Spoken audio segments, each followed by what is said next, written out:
It is the agony of any parent for their child to go missing. According to the National Child Helpline, close to 100 cases of kidnapping, abduction and abandonment of children have been reported over the last 6 months. So just how safe is your child? And what does it take to recover a missing child? This is Monday Special.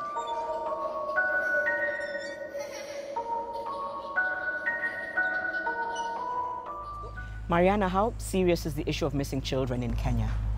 In terms of missing children, there are so many aspects that we need to investigate, because number one, the thing is, why are these children missing? That's the first thing. Number two, where are they? Number three, what system do we have to collect information about these missing children? So the aspect of missing children is very serious in Kenya, but we have not given it the weight it deserves. We need to start having a documentation system whereby we have a database of all these missing children. And from that point, we can be more informed, because currently a lot of us are grappling in the dark with very many aspects of missing children. So we need to define it and then document it. All right. And as Simba Safe, how are you able to collect the information of the missing children's cases and follow through? Because it kind of feels like there's various organizations doing similar or the same work, but it's very fragmented. How then do you bring all that together so that we're able to have a single database that talks about missing children in the country? Actually, what we're trying to do is we are putting it under the Missing Child Kenya database. That way we open up our reach to all stakeholders within the child welfare sector, because we are looking at it from a proactive approach. Currently, for most of the data that we have is already either reported, but not from a proactive angle. So what we are trying to do is to have the community coming through and tell us there's a missing child in this area. A law enforcement to come through and tell us we have a child that we have found and we are holding. How do you coordinate for reunion? I know in just a few moments I'll speak to Mr. Owino and ask him a little bit about how the police deal with those cases. Is there a trend when it comes to missing children in Kenya? Is there a certain pattern of children playing together, one wanders off, or is it different scenarios across the board? There are different scenarios, but some of them come up situationally. What we have noticed as the current trend is the difference between school holiday and school time. Because during school time, the day of a child is very structured. They leave home and they come back home. But during the holiday, the day is open and unstructured. So you have more cases reported during holidays? Yes, more cases. Interesting. Mr. Owino, what happens from the point of someone reporting a child missing? They come to the police. Take us through that entire process. Someone comes to you, what happens then? When a child is reported missing by the parents or whoever comes to the police station, we simply record in our occurrence book as usual that a child of this description is lost. And then equally we would want the person reporting the missing child to come with a photograph. Once we have his photograph, then we do what we call police gazette. So we gazette it in the police gazette. The police gazette comes out fortnightly from the CID department. The police station prepares the photograph, prepares the details of the lost child, as in age, height, color, parents, and so on and so forth, location where he comes from. And then it is sent to CID headquarters, where they prepare a police gazette. Once the police gazette is out with all those details and photographs, they are again distributed to all police stations, police posts, and patrol bases. And that information which is distributed, we put it in something called a briefing file. A briefing file is a loose file. We hang it at the report office. So every day when the officers are going out, when you are briefing them, they are going out for patrol, they are going out for whatever it is, they are briefed. And when they are briefed, they are taken through the items. Because in that briefing file, you find list of wanted persons. Maybe those we have warrants, those we are looking for. Maybe list of lost motor vehicles, lost children.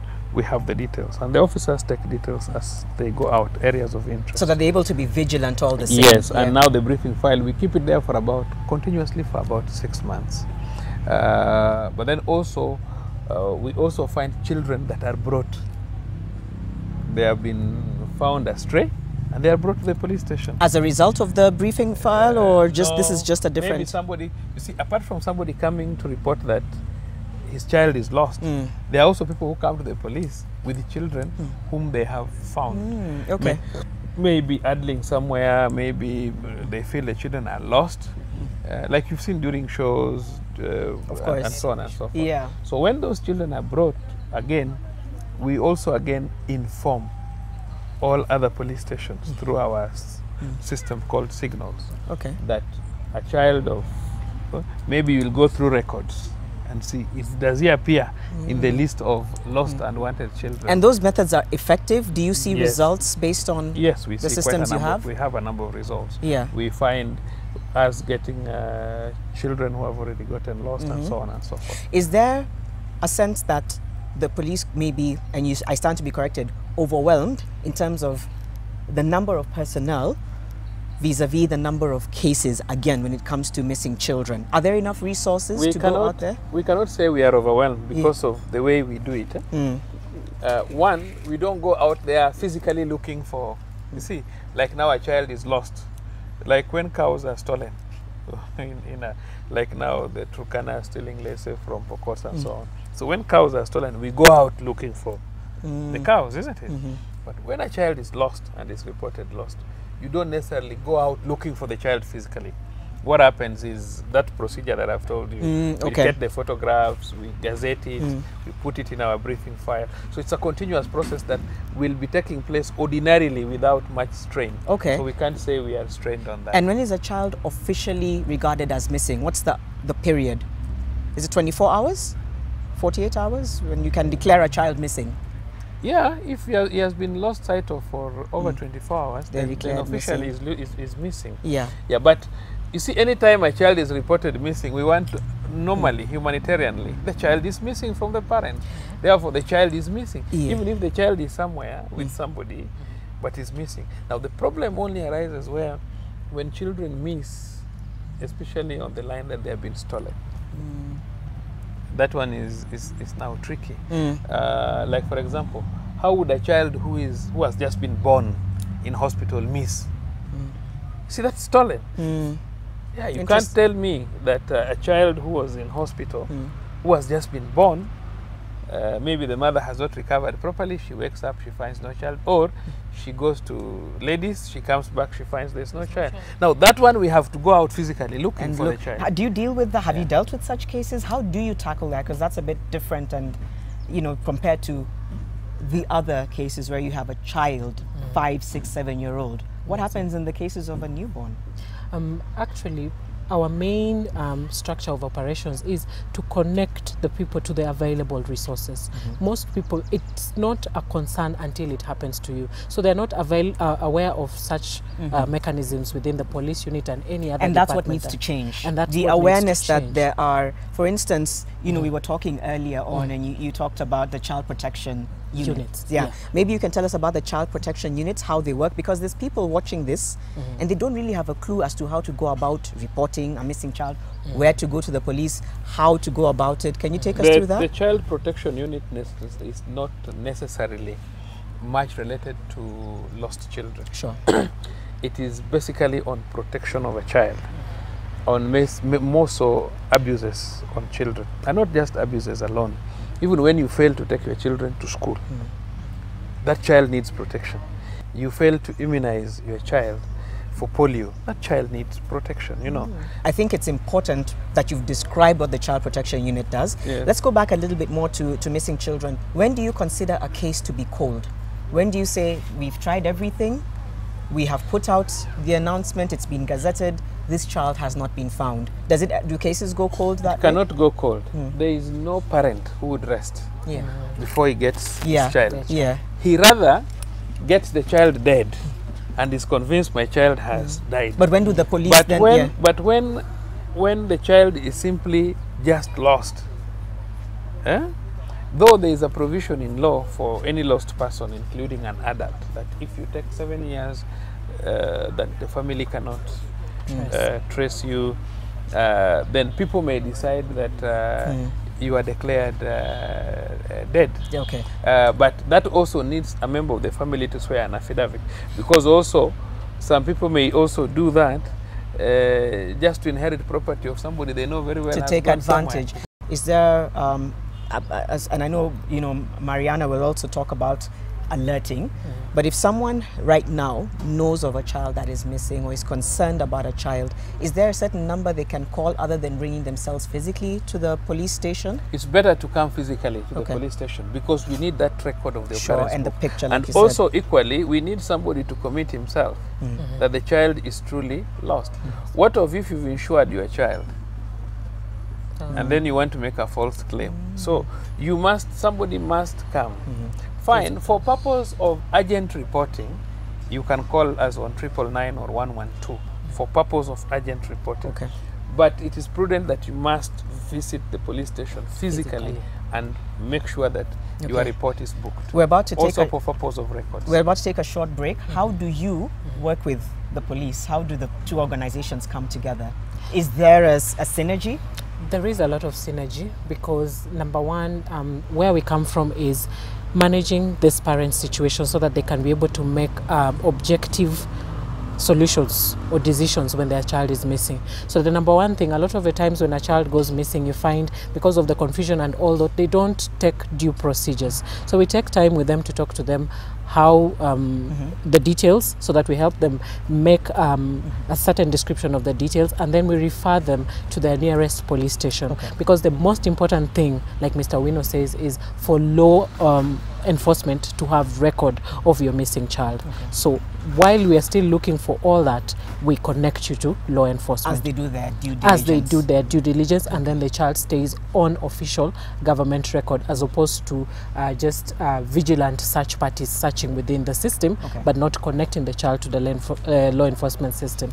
So basically, but after that, it will be just the aspect of mobilizing the community in that area. There's a missing child. What do we need to do? What alerts can we put out? We'll learn more about that after the break. Mr. Wino, thank you for coming to shed light on that. We'll take a short break. When we come back, we'll be hearing from someone whose child has been missing for some time now. And later on, we'll be learning about applications, and one in particular that can help track or trace their missing children. We'll learn more about that after the break. Stay with Monday Special.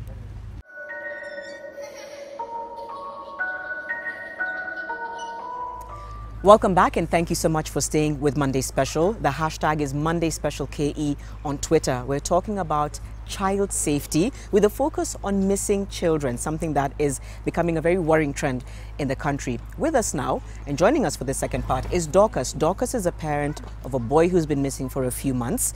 And as we earlier told you, Mariana of Simba Safe Kenya, part of what they do is give objective guidelines and guidance on how to engage parents of missing children. So I'm just going to allow you, Mariana, to speak to Dorcas, you know, so that we can get a better of an understanding of what you're able to do for her or help her with regards to her case. Okay, great.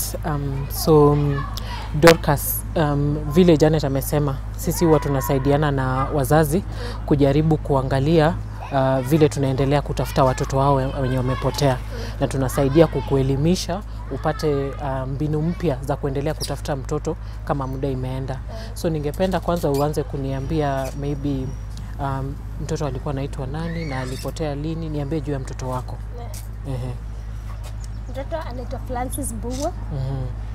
Alipotea December 6. Tulikuwa tumeenda church, akatoka akaenda church yenye babake alikuwa anasoma. Sasa wakati alienda hakurudi nyumbani. Sasa nimemtafuta, nimeingia mapolisi, nimeenda ma children's home, but sijamuona. Okay. Na kwa hii muda umeenda kwa children's home, ulikuwa na kitu yote kama picha yake, vitu kama? Picha yake nilipeleka, nimesambaza picha zake mingi sana nikimtafuta. Na picha zenye umekuwa ukisambaza, umerudishiwa hizo picha ama bado uko? Sijarudishiwa hata moja. Umezipeleka, zimebaki huko? Lakini naona leo uko na angalau picha moja yenye. Niko na picha moja tukiwa family. Sasa picha kama hii huwa tunachukua na tunatumia technology. Tunatumia kompyuta, tunajaribu kukata vizuri ndo abaki peke yake kwa picha. Ndo tukipeana picha yake hayuko na watu wengi sana wenye wanasumbuka hapa ndani, watu wanaangalia wanaona kuna watu wengi. Inabaki picha ya mtoto ndo aonekane vile alivyo. Ndio. Alafu kitu kingine ningependa kujua ni kwa OB namba yenye ulipata, ulifanyia kwa police station gani ama ulienda police station mingi? Nilienda police station mingi sana. Nimeenda Buruburu, nimeenda Kenyago, nimeenda mpaka Kariobangi, nimeenda hii ingine iko town inaitwa town Kamukunji. Nimeenda mpaka huko Majengo, nimeenda Saudi Moyo, nimezunguka zote. Okay. So naelewa ni vigumu sana vile unatembea, inachukua pesa, inachukua muda, inachukua hata nguvu tu ya kiroho kutembea. Sasa ile kitu yenye sisi huwa tunajaribu kufanya ni tunatumia teknolojia. Sababu siku hizi si unajua kuna mambo kama internet, kuna mambo kama Facebook. Unaona we ukitembea peke yako, ukipeleka picha moja hivi, na sisi tukichukua hii, tunasambaza kwa watu kama 300 kwa muda moja. Hivyo ndo tunajaribu kusaidiana ndio watu wengi sana waendelee kujua habari ya mtoto. Hivyo ndo tunaendelea. So ile kitu naweza sema, kitu ya kwanza ni tunaelewa sana ni ngumu kiroho na kufikiria kama mtoto wako amepotea, na tunajua mzazi huwa haachili, bado anaendelea kutafuta. Na kwa sisi tunataka pia uendelee, usife moyo, lakini tunajaribu kukuonesha mbinu zingine mpya ndogo ndogo zenye tunaweza tumia. Na ninaona kweli umechukua muda, angalau uko na picha na umetembea we mwenyewe, lakini kutembea peke yako ni ngumu.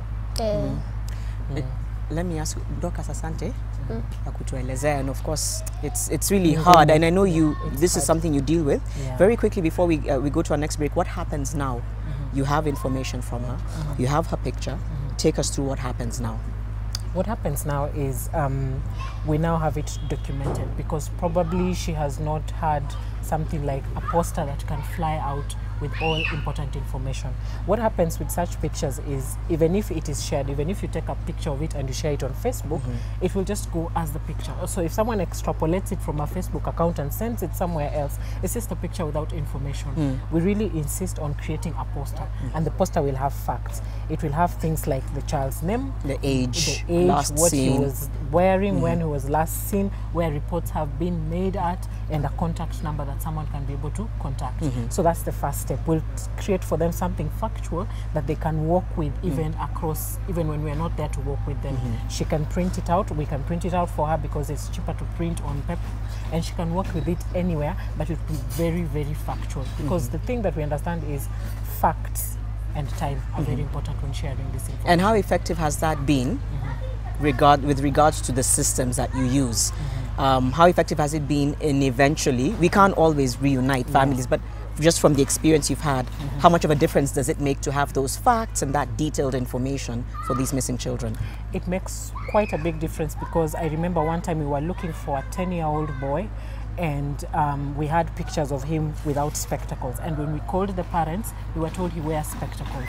So creating a poster to create information that is very, very factual, because at any one point you'll meet this child and probably they'll have a birthmark that someone else did not indicate. So the facts are very important, because they help us get more information, and also the volunteers or people that are sharing this information, they bring us more information about other missing children. They send us a picture and they ask, could this be the child you're looking for? And that's another child on the radar. Thank you for that. And we'll continue to keep Dorcas and all other parents in this situation in our prayers, and I hope that somehow this intervention is going to bring some reprieve for her family. We're going to take another short break. We'll be right back with practical solutions in the form of an application in tracing a missing child.